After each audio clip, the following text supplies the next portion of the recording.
40 ವರ್ಷಗಳ ಹಿಂದೆ ಈ ಮಠದ ವ್ಯವಸ್ಥೆ, ಈ ಮಠ ನಡೆದು ಬಂದ ದಾರಿ, ಪೂಜ್ಯ ಚನ್ನಬಸವ ಪಟ್ಟದೇವರು ತದನಂತರ ಪಾದಾರ್ಪಣೆ ಮಾಡಿದವರು ಪೂಜ್ಯ ಬಸವಲಿಂಗ ಪಟ್ಟದೇವರು.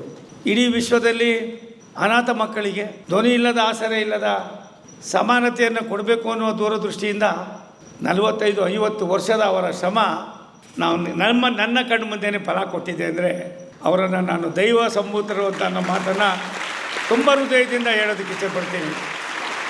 ನನ್ನನ್ನು ಹಡೆದಂಥ ತಂದೆ ತಾಯಿಗಳು ನಮ್ಮ ಮುಂದೆ ಇಲ್ಲ, ಆದರೆ ಪೂಜ್ಯರು, ನನ್ನ ಆರಾಧ್ಯ ದೈವ, ನಡೆದಾಡುವ ದೇವರು ಪರಮ ಪೂಜ್ಯ ಸಿದ್ಧಗಂಗೆಯ ಡಾಕ್ಟರ್ ಶಿವಕುಮಾರ ಮಹಾಸ್ವಾಮಿಗಳವರು ಯಾರನ್ನಾದರೂ ಒಬ್ಬರು ಉದಾಹರಣೆ ತೆಗೆದುಕೊಂಡ್ರೆ ಅವರು ಮೊದಲು ತೆಗೆದುಕೊಳ್ತಾ ಇದ್ದು ಬಾಲ್ಕಿ ಮಠದ ಪರಮ ಪೂಜ್ಯ ಬಸವಲಿಂಗ ಪಟ್ಟದೇವರವರು.